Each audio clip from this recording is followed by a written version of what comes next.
ہاں جو ان کے ٹاؤٹ بیٹھے ہیں اور ان کے مخبر بیٹھے ہیں، ان کی تنخواہیں لینے والے بیٹھے ہیں.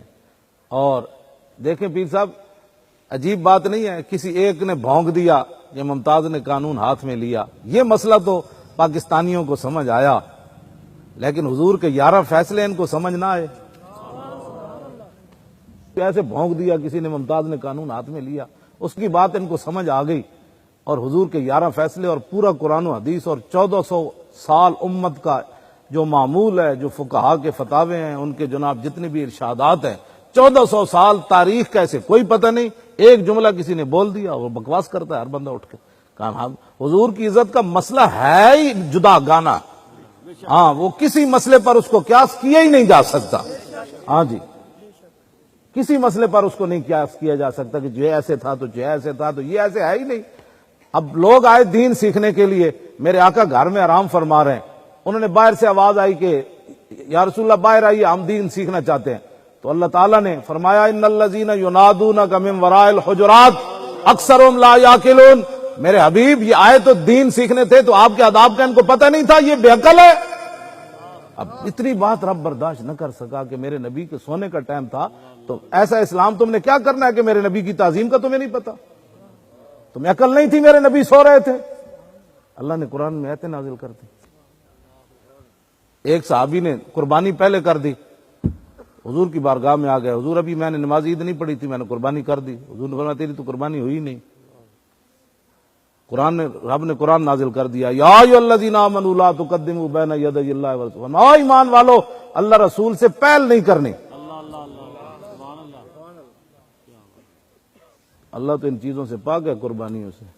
تو فرمایا اللہ سے پہل کیسے ہو سکتی ہے؟ فرمایا میرے نبی سے جو پہل کی ہے تو یہ اللہ سے ہی پہل کرتی ہے.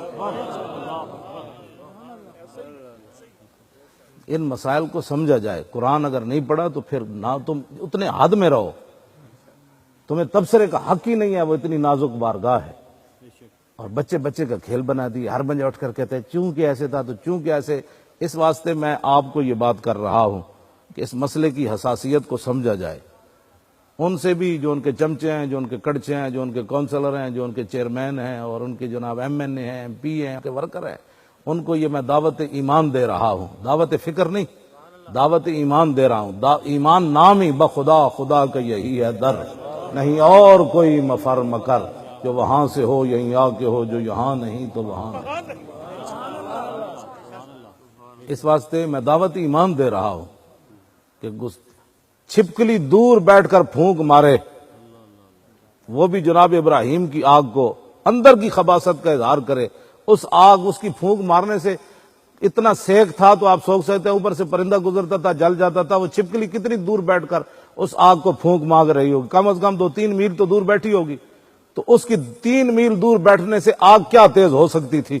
وہ بھی چھپکلی، کوئی پکھا ہوا کا تو تھا نہیں اس کو تیز کیا جائے. وہ بھی اتنا ساری وہ چھپکلی، اس نے دور بیٹھ کر اللہ کے خلیل کے لیے جو آگ تیار کی گئی اسے پھونک ماری. تو اللہ رب العالمین نے اس کی نسلوں کو سزا دے دی، اس کی نسلوں کو سزا دے دی.